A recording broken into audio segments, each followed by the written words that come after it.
एकलव्य आदर्श आवासिक विद्यालय गुमार विद्यार्थी मानक जिलापाल द्वारस्थ।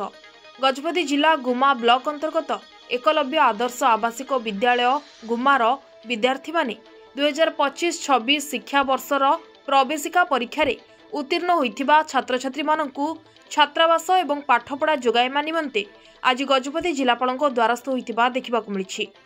भारत सरकार द्वारा परिचालित एकलव्य आदर्श आवासिक विद्यालय गुमा चलित 2025-26 शिक्षा वर्ष रे नाम लेखाइबा निमंते 23/2/2025 रविवार दिन जलिंग आदर्श आवासिक विद्यालय रे महेंद्रगढ़ स्थित एक प्रवेशिका परीक्षा अनुष्ठित होइथिला।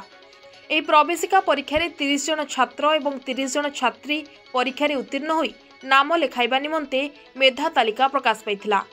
सेही तालिका अनुसार आमे आम छात्र छात्री मानकु नाम लेखाइथिलु, किंतु बहु दुख एवं विडंबनार विषय यह जे नाम लेखाइथिलु सत, किंतु आज को 5 मास बीतीगलाणी आम पिला माने सही विद्यालय को जाई नाहांती एवं आज पर्यंत एकलव्य आदर्श आवासिक विद्यालय गुमा कौनसी विद्यालय ग्रह निर्माण करा जाई नाही कि आम पिला माने केउ विद्यालय रे जाई पाठ पढ़िबे ताहा भी कौनसी स्पष्टता नाही बोली अभिभावक माने कहिथिले।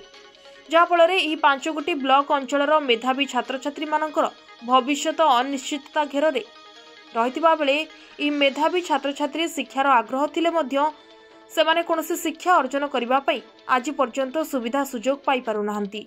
दशहरा छुट्टी मध्यरे एहार समाधान न करागले आगामी दिन में अभिभावक और पिला मानकु नेई राजरास्ता रे ओल्हाइबु बोली चेतावनी दैछंती अभिभावक।